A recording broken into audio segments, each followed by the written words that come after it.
Indian ഉൽപ്പന്നങ്ങൾക്ക് America 50% നികുതി ചുമത്തുന്നത് ഇന്ത്യയുടെയും കേരളത്തിന്റെയും സമ്പദ്വ്യവസ്ഥയെ ഗുരുതരമായി ബാധിക്കുമെന്ന് റിപ്പോർട്ടുകൾ സൂചിപ്പിക്കുന്നു. ഈ നീക്കം ഇന്ത്യയുടെ കയറ്റുമതി മേഖലയെ വലിയ പ്രതിസന്ധിയിലാക്കിയേക്കാം. ഇന്ത്യക്ക് മേലുള്ള സ്വാധീനം. GDP വളർച്ച. അമേരിക്കയുടെ ഉയർന്ന നികുതി നിരക്ക് കാരണം ഇന്ത്യയുടെ മൊത്ത ആഭ്യന്തര ഉൽപ്പാദനം GDP കുറയാൻ സാധ്യതയുണ്ടെന്ന് സാമ്പത്തിക വിദഗ്ധർ അഭിപ്രായപ്പെടുന്നു. കയറ്റുമതി മേഖല. അമേരിക്കയിലേക്ക് ഏറ്റവും കൂടുതൽ കയറ്റുമതി ചെയ്യുന്ന തുണിത്തരങ്ങൾ, വജ്രം, ടയറുകൾ, ലോഹങ്ങൾ, ഓട്ടോ ഘടകങ്ങൾ തുടങ്ങിയ ഉൽപ്പന്നങ്ങൾക്ക് ഇത് വലിയ തിരിച്ചടിയാകും. ഈ ഉൽപ്പന്നങ്ങൾക്ക് വില വർദ്ധിക്കുന്നതോടെ അമേരിക്കൻ വിപണിയിൽ ഇന്ത്യയുടെ മത്സരശേഷി കുറയും. തൊഴിൽ മേഖല. കയറ്റുമതി മേഖലയെ ആശ്രയിച്ച് ജീവിക്കുന്ന ആയിരക്കണക്കിന് തൊഴിലാളികളുടെ തൊഴിലിനെ ഇത് ദോഷകരമായി ബാധിച്ചേക്കാം. കേരളത്തിനു മേലുള്ള സ്വാധീനം. പ്രധാന കയറ്റുമതി ഉൽപ്പന്നങ്ങൾ.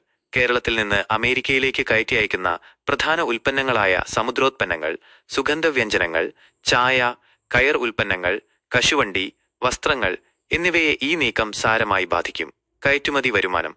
ഉയർന്ന നികുതി കാരണം ഈ ഉൽപ്പന്നങ്ങളുടെ വില കൂടുകയും അമേരിക്കയിലെ ഉപഭോക്താക്കൾ ഇവ വാങ്ങുന്നത് കുറയ്ക്കുകയും ചെയ്യും. ഇത് കേരളത്തിന്റെ കയറ്റുമതി വരുമാനത്തിൽ വലിയ ഇടിവുണ്ടാക്കും. സമുദ്രോത്പന്നങ്ങൾ. ഇന്ത്യയിൽ നിന്ന് സമുദ്രോത്പന്നങ്ങൾ ഏറ്റവും കൂടുതൽ കയറ്റി അയക്കുന്ന രാജ്യങ്ങളിൽ മൂന്നാമതാണ് അമേരിക്ക. കേരളം സമുദ്രോത്പന്ന കയറ്റുമതിയിൽ മുൻപന്തിയിലായതിനാൽ ഈ മേഖലയ്ക്ക് കനത്ത നഷ്ടം സംഭവിക്കാം. വ്യാവസായിക സ്ഥാപനങ്ങൾ. കയറ്റുമതിയെ ആശ്രയിച്ച് പ്രവർത്തിക്കുന്ന ചെറുകിട, ഇടത്തരം വ്യവസായ സ്ഥാപനങ്ങളെ ഇത് പ്രതിസന്ധിയിലാക്കും.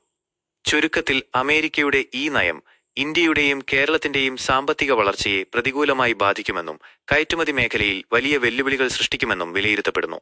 ഇതിനെ പ്രതിരോധിക്കാൻ ഇന്ത്യ സർക്കാർ ആവശ്യമായ നടപടികൾ സ്വീകരിക്കുമെന്നാണ് പ്രതീക്ഷിക്കുന്നത്.